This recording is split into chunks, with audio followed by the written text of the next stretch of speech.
Well, we finished Star Wars Knights of the Old Republic around mid-2003, and then we did the PC version, but through the last half of 2003 we were starting to really think about what we wanted to do next. And in general, we wanted to take what we had done with Knights of the Old Republic, and which was a huge space adventure. You go to a lot of different planets, and it's in the Star Wars universe, so you've got you know, just a good basis for adventure and combat and things like that. We wanted to take the formula that we brought to that kind of role-playing game experience, where you can create a character, be who you want to be, and really develop that character over the course of a game, and take that into a new universe where there was really no limits on what you could do as a character and what we could do with a story. And so that meant basically coming up with our own intellectual property, our own galaxy, universe of new spaceships and new powers and things like that. Just a really a fresh look at how to do a space adventure. The origins of the story for Mass Effect really come from the principles of the world that we wanted to create. And actually, when you think about issues like, should you have time travel? Should you be able to warp somewhere? Is there cloning? Is there artificial intelligence that, you know, there are robots that, you know, are as smart as we are?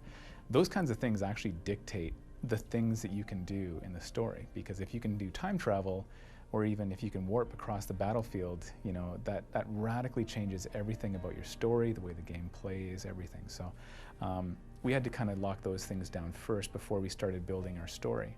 And then the story itself came from, again, the larger ideals of what kind of moments do you want to have and what do you want to be able to do. So we wanted the player to be able to have their own ship, just because that's a great way to feel empowered and be able to get around the galaxy. We also wanted it to be a ship that wasn't just a vehicle that you hopped into. We wanted it to feel kind of more important. And so it's an actual military vessel that has a crew, and as you do different things on missions and all across the game, your crew actually responds to you, and you can go up and talk to them. You can walk around inside the ship, and you can decide where you want to go. And so it's these kinds of things that kind of started contributing to what the basic structure of the story was. When we write something at BioWare, there's usually 3-4 writers on any given time working together on a project, maybe 6-7 writers across the whole life of the project. We also take input from all the other people on the project. You know, the artists help you understand what the vision of the game is going to be. The programmers give you an understanding of what the gameplay is going to be. Your character artists show you the characters you're writing for. You see them coming to life. The animators make them real. And everybody has an understanding of what we want the final product to be. When we're designing characters, there's, you know, input from everywhere. Beginning with story, the writers are going to write, you know, we need to know who's in the world and what they're doing, where everyone's going, what their motivation is. That's absolutely essential when it comes to character design. If you don't have a story, there's no point in drawing. They say a picture says 1,000 words, but yeah, it says way more than that. I've tried writing 1,000 words, and I usually end up scribbling notes on the side anyway, scribbling designs and drawings. To me, storytelling is the most important aspect. If you haven't told your story right, and you've ended up wasting the whole audience's time, really, it's about taking people to places they haven't been before.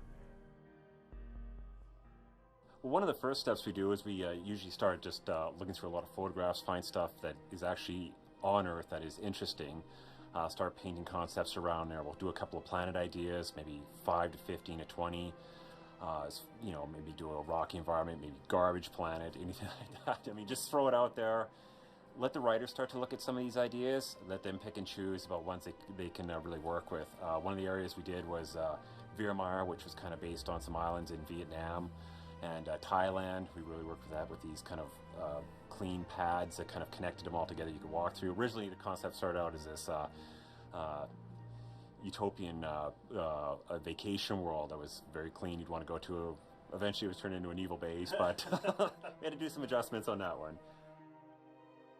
To create an environment, we start with the concept that Derek Watts creates, and we work with the designers to rough in a block level of the set to make sure it fits the needs of all the design and story requirements for the area. So we build a lot of the stuff the same way we did in our past generation games. We still construct them in Studio Max. We pull them into or display them with our engine. There's just a lot less restrictions on things for this generation. We can have a lot more polys, a lot more textures, higher texture resolutions. It all holds up a lot better than it did, and the artists are free to make it look exactly like what they wanted. From there we move on and we start applying textures and lighting and everything else to refine it and make sure it's believable. Lighting, especially in Mass Effect, is incredibly important. It's one of our big focuses. After everything is looking and acting correctly in our game, and the designers are comfortable with how things are working, we spend a lot of time on trying to get the lighting just right, making sure that the colors are controlled and that they hold up well, that they match our style and our art direction. Mass Effect is actually structured in a way that allows us to, not only have, sequels that extend the main story in ways that we've actually planned out ahead of time, but it also has the basis for a larger galaxy outside the core story that's constantly expanding. So we do this through what we call uncharted worlds. And so in the game, you actually have a starship. You can go to the galaxy map in the center of the ship, and you can actually look at the galaxy, look down on it, look at all the different star clusters and kind of explore planets and asteroids and things. And then you can actually go to these places. We add creatures, we add things like bases or maybe lost satellites or something that you would want to, that whatever it is that you saw in orbit that beckoned you to come to and explore this place. And that's some sort of anomaly. You could be set up for an ambush by some other race in the game. There could be minerals there to explore and recover. These are basically unclaimed planets, so there could be new creatures nowhere else in the game. Those are the sorts of things you'd encounter on an Uncharted world.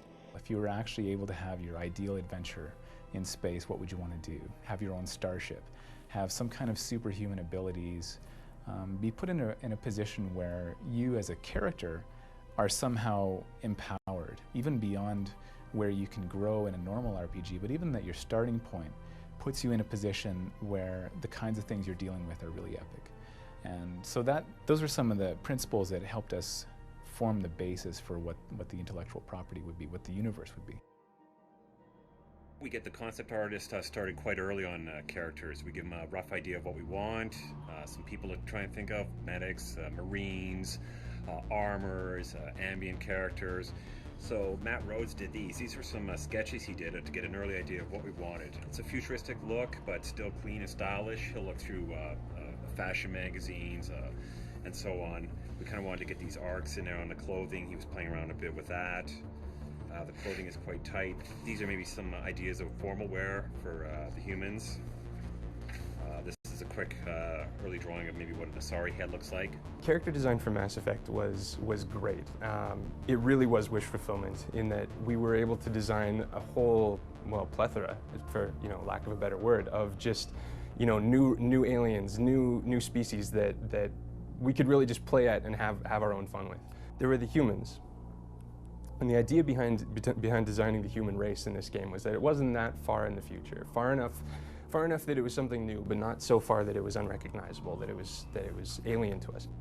Having the chance to design new aliens in particular, there were aliens like the Solarians, for example.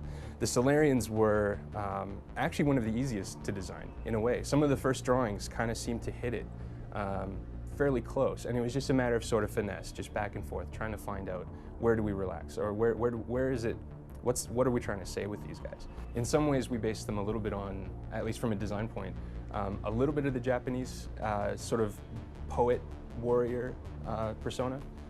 The Krogans are badasses. They're the warriors, they're the guys who are running through the galaxy, pushing everyone around. Intimidating, everything in there, even their physiology says, we are gonna kick your ass. The Asari were the most fun to design, by far. To get a design brief that basically says, design blue-skinned space babes with no men, it's like, all right, good, can do. A lot of the inspiration from the Asari came from, especially in costumes, came from sports gear. There was a lot of scuba gear and climbing gear, and a lot of stuff that was really pliable, really flexible. It was every nerd's design dream. The Turians would be the warlords. They're the guys who are probably, when humans show up, they're the best of the best. They're the ones who are the scariest and the most together. Like a mix between the Krogan and Solarian in a way, but just pointier. The design of the Geth was probably one of the longest character designs that we dealt with. He was on the table the longest. It started out not even as a machine very early on. They weren't a machine race, and this was before story sort of, was written about them. But there was one sketch in particular that ended up that people latched onto. Did a drawing of a guy with almost with no skin, but like Bishop from Aliens with his like white plastic insides, but basically just a muscle chart clinging to the walls in this creepy spider pose. People just kept coming back to that and saying like, can we have this? Can we have this in the game? And slowly but surely, as time went along, we thought, well, this living creature Geth isn't really working out that well. Maybe machines, that might actually serve a bit better. And that's when the design process really started going. The original design for the Geth was based kind of on a human, the white plastic muscle one. But eventually we started to twist him and push around and try to get a few more of those alien features, some of that stuff that really sets you off and makes you really uncomfortable. So we got rid of the head, gave him the big sort of hood tube over his face, and it just gave him some of that anatomy that just makes you a little unsettling. But the one thing we knew we ended up having to keep was especially the musculature. Something that seems very much like he's been skinned and that he's not cozy at all. He's not enjoying his life. The Geth in particular were great to design. It was fun to design, but after the end of it, none of us wanted to see them again. Here I've just got a Geth Trooper that I'm working on. We're just basically setting up some level of detail meshes. You can also notice in here the green and blue is the character rig that the animators will use to pose the character. This guy is approximately 5 million polygons, and so there's a lot of surface detail, and you can see all the wrinkles and folds and anatomical elements and all the intricacies behind the modeling there that gets brought into the game and gives the models the great surface treatment, the way with the light, how it plays over the surface. In previous generations, we were looking at poly counts of maybe 1,000, 2,000 polygons for the heads. So there's a tremendous difference between what the Xbox 360 is capable of compared to the previous generation. One of the guys that actually wrote the story is our music map maker. Okay, so along with the levels and what's going on in the levels, we have a music map that will define changes in music as the story changes. Certain story moments are going to have very critical music that you'll only hear in that point in the story. And then other times we'll take the general level music that you typically hear while you're just exploring the world. It's going to be extended in a way that the music will sound different. Even if you decide to come back, the music will sound familiar, but it'll be different. Back in the days before we had all this digital technology, the guys only had tape. They had tape decks, and the only thing they could really do is a little bit of pitch here and there, manipulate the tape deck, slow it down, speed it up, and so they had to be really creative in how they actually recorded those sounds. So a lot of the things that somebody like Ben Burt would do is he would go out in the field. I'm sure everybody's seen the videos of him tapping the tension wires to make the laser zap sounds, and the one thing that I found the most fascinating, the way that he got a lot of the ship sounds was he went to the Los Angeles freeway, pointed a vacuum cleaner tube at the freeway, stuck his mic in the vacuum cleaner tube, and then all of a sudden the sound got really focused, and it had this pitch to it because much like a flute, a vacuum cleaner tube, the pitch is defined by the length of the tube. So he was trying different pitches till he got the sound he wanted. And then once it's on tape, he could manipulate it and speed it up, slow it down, and that's how he got a lot of the ship sounds, just by getting freeway noises modified at the source. And so that's the type of thing we're trying to do, is go out and record our ambiences, but modify them at the source, so that when we're not doing a lot of digital post-processing, a lot of times it's all about happy accidents. You in your mind you'll say, okay, well, I think the sound will come out like this, but until you try it, and it's like, wait a second, that's really neat, that's really unusual, that sound there, and then you can manipulate a little bit digitally and get it into the game. One thing that we found is that in the national parks, there's I don't know if people if they have them everywhere, but I know in our national parks in Alberta, we have bear-proof garbage cans. Okay, so what they are is these garbage cans, the lid lifts up, and it's got a hinge on it, and then there's a little latch that locks so that bears can't get in and steal the garbage. And so those are everywhere in our national parks. And basically, but those garbage cans are quite big, and they've got these big, rackety, rusty hinges because they're outside all the time. And so we found this one that we were just goofing around, stuck microphones in it. We're, you know, lifting the lid, and it's making all these groaning and moaning noises. And then after we you know, we're just like, oh, whatever, it sounds okay. And then we bring it back. We pitched it down about an octave, added a little bit of reverb to it, and all of a sudden, wait a sec, that sounds like the inside of some, you know, alien vessel, and it's just all these groaning and moanings and stuff. And actually what that turned into be is actually going to be the sovereign sound. So it's the, you know, that's probably, I would say, the single most defining sound is that one particular sound. It's in the trailers, so I mean, it's been floating around a bit, but that is the sound of sovereign. And what it is just a garbage can lid. Here we go. So we got the before and after. So basically, the before was just, well, it's just this. It's, you know, a garbage can lid being manipulated.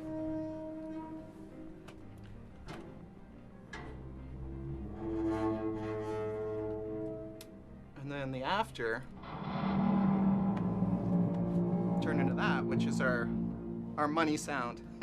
That's probably I guess that would be the single proudest sound in the game, because it was a happy accident. And that's really just a garbage can lid pitched down an octave with a little bit of reverb on it to liven it up. We really kind of have three portions to the design department. There's the writers who do all the story. There's the cinematic designers, which mostly make our dialogues and some of our cutscenes very, very cinematic. They're responsible for making that look. And then everything else, all the collection together, is what the tech designers do. We take all the resources from every other department, and we script all the combats and script everything together. We do most of our work in Kismet, which is a visual scripting language. Sometimes it can get kind of crazy, a little complex. Like, for example, this is the innards of this action station that I'm talking about, which is kind of where the intelligence is for what kind of twitches. You know, there's a lot of logic flowing through all these and saying what twitches the guy might do when he's in this station. We have three different classes three different types of combat classes that all deploy different powers and abilities. And it's how all that stuff comes together into a combination that we're hoping really creates a lot of really cool, fun gameplay for the player. The animators, they have mocap for all of their scenes, and they tend to spend a lot of time on the very key scenes that take a lot of work.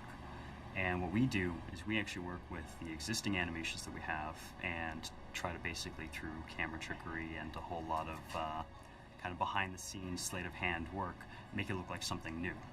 One of the things we tried really hard to do in Mass Effect is to allow our designers and our artists to be able to create the kind of NPCs that they want to, simply with a few sliders and a few presses of the button. You know, for example, just one slider to control the skin tone. We can tint the color of the bone.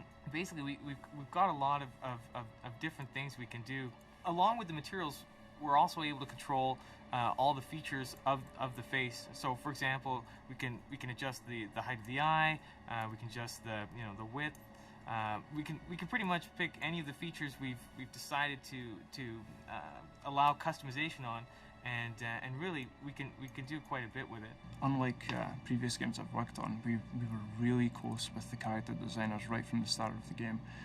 When we're creating the rigs for every single creature, they'll typically send us all the concepts, and us being animators and production, and anybody that's going to be involved in bringing the characters to life, which covers a lot of disciplines, and we all have sign-off on it. We're all able to say things like, animators will be able to say, oh, if the arm was to lift up there, then the character will break at this point.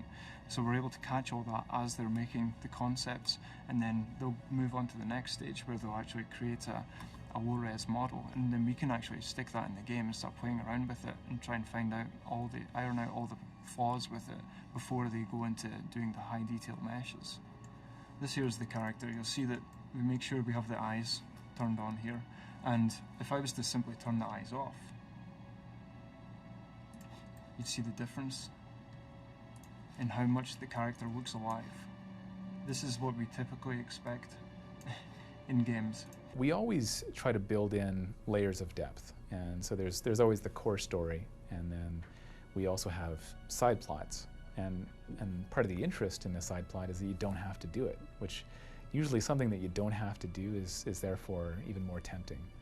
And with Mass Effect, we kind of took it even further, and then we actually added places on the map that are outside even the plots that you know about. Even if they're side plots, there's still other places for you to go. So again, it kind of adds to what you can do if you want to. But even if you choose not to do the additional side plots or go and explore the extra worlds and asteroids and things that are out there in the galaxy, it actually just makes the main story more interesting, because you know that main story is set inside a larger galaxy. So just the fact that you can go past something and say, no, I'm not going to go there. I am going to stick to the main story. That little choice kind of reinforces the fact that you have freedom in this game.